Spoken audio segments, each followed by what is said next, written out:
Hello friends, good morning.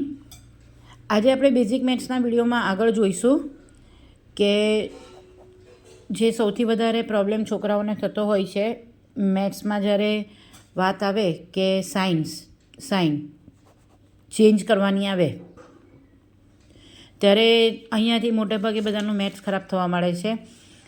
હવે આપણને છોકરાઓને જ્યારે પૂછીએ ત્યારે એ લોકોને 2+3 સપોઝ +3 ને -10 હોય તો આ લોકો આની અંદર શું કરે છે કે પ્લસ માઇનસ ને 10માંથી 3 જાય એટલે 7 લખીને આન્સર આવી જાય છે ને પછી ખોટો પડે છે. ધારો કે આવી રીતે હોય -50 ને +3, તો આમાં પણ એ લોકો કરે પ્લસ માઇનસ અને આન્સર લખીને આવે 20 એટલે પડી જાય પાછી ખોટો. આજે આપણે બેઝિકનીમાં આની અંદર કેવી રીતે સાઇન ચેન્જ થાય તે વાત કરીશું. જનરલી આની અંદર 2 રૂલ આવે છે. એક રૂલ આવે છે એડિશનનો અને સબટ્રેક્શનનો રૂલ આવે. એડિશન અને સબટ્રેક્શનનો રૂલ તો એ કેવી રીતે એપ્લાય થાય, તો જ્યારે કોઈ પણ નંબર આપેલા હોય એની બંને સાઇન સરખી હોય, કોઈ પણ 2 નંબર આપેલા હોય એની જ્યારે બંનેની સાઇન સરખી હોય ત્યારે બંનેનું આપણે એડિશન કરવાનું અને જે પણ સાઇન હોય તેની તે જ મૂકવાની, સાઇન મૂકી દેવાની આપણે એઝ ઇટ ઇઝ.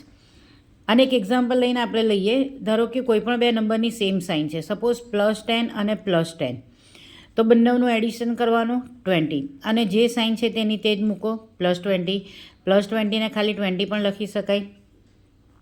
બીજું છે ધારો કે -30 -20, તો આની અંદર છોકરાઓ શું કરીને આવે છે, માઇનસ પ્લસ કરીને આવે અને 50 આન્સર લખીને આવે, એટલે આ આન્સર પડી જાય છે એ લોકોનો રોંગ. એકચ્યુઅલમાં કેવી રીતે છે કે બંને સાઇન એક સરખી છે એટલે બંનેનો એડિશન કરો 50 ને જે સાઇન છે તેની તે જ મૂકી દો એટલે આનો આન્સર આવી જાય -50.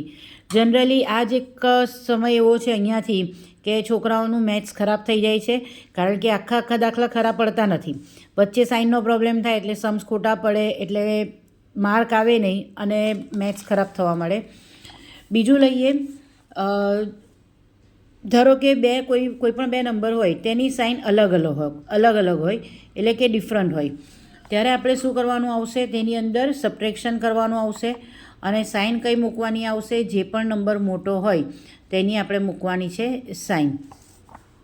એક્ઝામ્પલ લઈએ. ધારો કે -50 અને +30, બંનેની સાઇન અલગ છે એટલે સબટ્રેક્શન થશે તો આવશે 20 અને સાઇન આવશે મોટા નંબરની એટલે -20. ઓકે. બીજું લઈએ. -10 અને +40, બંનેના સાઇન અલગ છે એટલે સબટ્રેક્શન થશે અને સાઇન આવશે +30. ઓકે. તો આજના આપણા વિડીયોમાં આપણે શું જોયું કે કોઈ પણ 2 નંબર આપેલા હોય તેની જો સાઇન એક સરખી હોય તો બંનેનું એડિશન થશે અને સાઇન એઝ ઇટ ઇઝ મૂકવાની આવશે.